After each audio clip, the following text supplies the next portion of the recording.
আসসালামু আলাইকুম রহমতুল্লাহ। সুপ্রিয় দর্শক, একটুর জন্য বড় ধরনের ষড়যন্ত্র থেকে বেঁচে গেলেন আমিরে জামাত ডাক্তার শফিকুর রহমান। আপনারা জানেন যে আমিরে জামাত ডাক্তার শফিকুর রহমানের উপদেষ্টা হচ্ছে আওয়ামী লীগের একজন চ্যামচা। আওয়ামী লীগের দালালি করে খেয়েছে এতদিন, এরপর সে হয়েছে জামাতে ইসলামের আমিরের উপদেষ্টা মাহমুদুল হাসান। প্রথমে যখন তাকে নিয়োগ দেওয়া হয় তখন আমরা এটা নিয়ে প্রতিবাদ করেছিলাম। আমিরের বিরুদ্ধে আমরা কথা বলেছিলাম যে জামাতে ইসলামের ভিতরে এতগুলো লোক থাকতে, যোগ্য লোক থাকতে কেন এই আওয়ামী লীগের দালালকে আপনার উপদেষ্টা করতে হবে। তখন আমাদের কথা শোনেনি বা আমরা এটা নিয়ে প্রতিবাদ করাতে জামাত শিবিরের ভাইরাই আমাদেরকে জ্ঞান দিয়েছে, গালি দিয়েছে, বলেছে আপনি জামাতের আমিরের চাইতে বেশি বোঝেন, আমির যেটা বলবে সেটাই ঠিক। এখন কি হলো রে ভাই, আপনারা স্ক্রিনে দুইটা নিউজ দেখেন। প্রথমটা দেখেন কালবেলার, পররাষ্ট্র মন্ত্রণালয়ে নিজের উপদেষ্টার পদায়ন চায় বিরোধী দলীয় নেতা। আর পরেরটা দেখেন, জামাত আমিরের পররাষ্ট্র উপদেষ্টা মাহমুদুল ছিলেন আওয়ামী লীগেও, দেখেন হাসিনার সাথে তার ছবি আছে। তো আওয়ামী লীগের পররাষ্ট্র উপদেষ্টা ছিল, তো এখন সে জামাতের আমিরের পররাষ্ট্র উপদেষ্টা। কালবেলা কি বলতেছে যে পররাষ্ট্র মন্ত্রণালয়ে নিজের উপদেষ্টার পদায়ন চায় বিরোধী দলীয় নেতা। তো আমাদের কথা যদি শুনতো তাহলে কিন্তু এইরকম নিউজ দেখতে হতো না। ঘটনাটা কি হয়েছে আমি এখন বলি আপনাদের।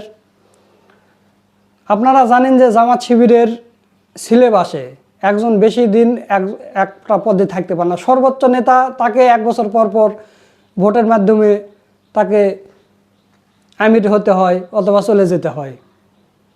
তো সেখানেই এই মাহমুদুল হাসানকে সরিয়ে দেওয়ার করা হয়েছে, অন্য কাউকে নেবে। এই মাহমুদুল হাসান কিন্তু জামাতের ভিতর থেকে অনেকগুলো তথ্য পাচার করেছে। জামাতের আমিরকে আরও বড় ধরনের কোনো বেকায়দায় ফেলাইতে পারতো, ফাঁসাতে পারতো, কিন্তু আল্লাহ তাআলা অল্পতেই বাঁচিয়ে দিয়েছে। দেখেন সে কী করেছে, জামাতের আমিরের তো সে উপদেষ্টা, সে আমিরে জামাতের পেয়ার ব্যবহার করে, সিল স্বাক্ষর ব্যবহার করে পররাষ্ট্র মন্ত্রণালয় ওই খলিলুর রহমানের কাছে চিঠি পাঠাইছে, সুপারিশ করে চিঠি পাঠাইছে যে আমার উপদেষ্টা এই মাহমুদুল হাসানকে আপনার পররাষ্ট্র মন্ত্রণালয়ের সর্বোচ্চ পদে চাকরি দিবেন। জামাতের আমির ডাক্তার শফিকুর রহমান, ওখানে মনে করেন যে আমিরা জামাতের সই স্বাক্ষর দেওয়া আছে।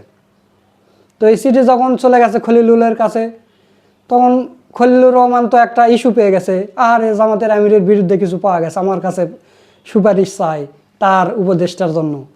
তখন এটা নিয়ে মিডিয়ায় ছড়িয়ে দেওয়া হয়েছে যে জামাতের আমির আমার কাছে সুপারিশ চাই। জামাত শিবিরের ডিকশনারিতে কোনো সুপারিশ নেই, যোগ্যতা অর্জন করো। জামাতে ইসলামের 11 জন শীর্ষ নেতা তারা ফাঁসির দড়িতে ঝুলেছে, এরপরও তারা রাষ্ট্রপতির কাছে প্রাণ ভিক্ষা চায়নি। কারণ জামাতের এই নেতাগুলো জানে যে প্রাণ ভিক্ষা দেওয়ার মালিক একমাত্র আল্লাহ তাআলা, কোনো রাষ্ট্রপতি কোনো মানুষ নয়। রাষ্ট্রপতি তারও পাতলা পায়খানা হলে সে সিঙ্গাপুর চিকিৎসা করতে যায়, সে দেবে আমাদের প্রাণ ভিক্ষা? তো যেই জামাত শিবিরের নেতাকর্মীরা কোনো দিন কারো সুপারিশে চাকরি নেয়নি বা সুপারিশ দেয় না, সেখানে জামাতের আমির তার উপদেষ্টার জন্য সুপারিশ চাইবে, এটা কি কোনো শয়তানে বিশ্বাস করবে? না, করবে না। অথচ এই মাহমুদুল হাসান এই কাজটা করেছে। সে মনে করছে যে আমি আওয়ামী লীগের থেকে এসেছি বা অন্যান্য দলেও যাব, জামাতও বোধহয় এরকমই, হয়তো জামাতের আমিরের সুপারিশ হলে আমার একটা চাকরি হয়ে যাবে। তাহলে একটা জিনিস চিন্তা করেন, যেই পররাষ্ট্র উপদেষ্টা খলিলুর রহমান ইলেকশন ইঞ্জিনিয়ারিং করে জামাতে ইসলামীকে ঠকিয়ে দিল, জামাতে ইসলামী 203টা আসন পায়, সে জায়গাত মাত্র 68টা আসন দিয়েছে এর রেজনা হাসান, এরা সবাই মিলে জামাতে ইসলামীকে ঠকিয়ে দিয়েছে ইঞ্জিনিয়ারিং করে। এবং এই খলিলুর রহমান হচ্ছে বাংলাদেশের সার্বভৌমত্ব বিদেশের কাছে বিক্রি করে দিচ্ছে। যখন তিনি অন্তর্বর্তীকালীন সময়ের উপদেষ্টা ছিলেন বাস, তিনি আবার বিএনপির সময়ে পররাষ্ট্রমন্ত্রী হয় কিভাবে? সে বিএনপির কোনো নেতা নয়, কর্মী নয়, সে কোনো আসনে দাঁড়ায়নি, নির্বাচন করেনি, কিছু করেনি, সে এসে পররাষ্ট্রমন্ত্রী হয়ে গেল। চিন্তা করতে পারেন? এমনি এমনি কি মন্ত্রী বানাইছে? এই লোকের জন্য জামাতে ইসলামের মিটিং মিছিল করতেছে, এর পদত্যাগের জন্য লড়াই সংগ্রাম করে যাচ্ছে। সেই লোকের কাছে নাকি জামাতের আমির সুপারিশ চাইছে যে আমার উপদেশটাকে আপনি একটু আপনার মন্ত্রণালয়ে উচ্চ পদে একটু ভালো দেখে একটা চাকরি দিবেন। ইতি জামাতের আমির ডাক্তার শফিকুর রহমান। চিন্তা করতে পারেন? তো তাহলে এই লোকটা একটা চাকরির জন্য, এই মাহমুদুল হাসানের কথা বলতেছি, এই একটা চাকরির জন্য জামাতের আমিরের প্যাট সিল সই ব্যবহার করেছে।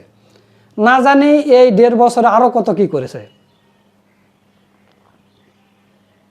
আরো কত কি করেছে আমিরা জামাতের এই সিল স্বাক্ষর ব্যবহার করে। এবং জামাতের ভিতরের অভ্যন্তরীণ যে বিষয়গুলো, এগুলো আরো কোন কোন রাজনৈতিক ব্যক্তিদের কাছে পাচার করেছে, গোপন তথ্য ফাঁস করেছে, আল্লাহই ভালো জানে। আপনারা এর আগে দেখেছেন যে আমিরা জামাতের একটা টুইটার অ্যাকাউন্ট হ্যাক করে শুধু একটা পোস্ট দেওয়াতে কেন্দ্র করে কি তোলপাড় সৃষ্টি হয়ে গেল। তারপরে জামাতের এগুলো দেখে শিক্ষা দেয় না।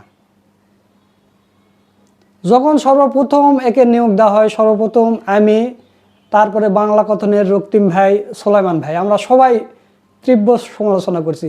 কেন আপনাকে, কেন একে নিতে হবে, একে কেন উপদেষ্টা করতে হবে? উপদেষ্টা মানে কি? জামাতে ইসলামের আমিরকে সে উপদেশ দিবে। চিন্তা করা যায় আমিরকে উপদেশ দিবে একজন আওয়ামী লীগের এক নেতা বা চামচা? তখন আমরা এটা নিয়ে প্রতিবাদ করেছিলাম, আমাদের উপরে ঝড় আসে, আরে ভাই আপনারা বেশি বোঝেন, জামাতের আমির নিয়েছে এমনি এমনি নিয়েছে, তার অভিজ্ঞতা আছে, এসে হ্যান ত্যান অনেক কিছু আছে, এই কারণে জামাতের আমির নিয়েছে, আপনি জামাতের আমিরের চাইতে বেশি বোঝেন। তো তাহলে আজকে যে নিউজগুলো দেখতে হচ্ছে কেমন লাগতেছে আপনাদের? ভালো লাগতেছে? আজকে যে সে ওই খলিলের কাছে সুপারিশ করেছে, এরকম সুপারিশ বা এরকম তথ্য অন্যান্য অনেককে দিয়ে টাকা পয়সা কামাই করেছে না কি করেছে আপনি জানেন? জামাত শিবির ঘরানা ছাড়া ওখানে জামাতের আমিরের উপদেশটা দিলে কেমন হয় দেখেন, এখন সেটার ফল পাইতেছেন। তো এই লোকটাকে এখন সরিয়ে দিয়েছে, মাহমুদুল হাসানকে সরিয়ে দেওয়ার পরে এখানে আরমান ভাইকে নিয়ে আসা হয়েছে। আরমান ভাই এখন আমিরে জামাতের উপদেষ্টা হয়েছেন। তো এটা আমাদের কাছে ভালো লেগেছে। এরকম যদি আগেই করতেন, অনেক আপনার হয়তো প্রাক্তন শিবিরেরা ছিল না, অনেক শিবির ছিল, তাদের একজনকে করলেই তো হতো। জামাতের না করেন না করেন, কিন্তু আপনি যখন এই মাহমুদুল হাসানকে করেছেন তখনই কিন্তু এই বিতর্কটা সামনে এসেছে।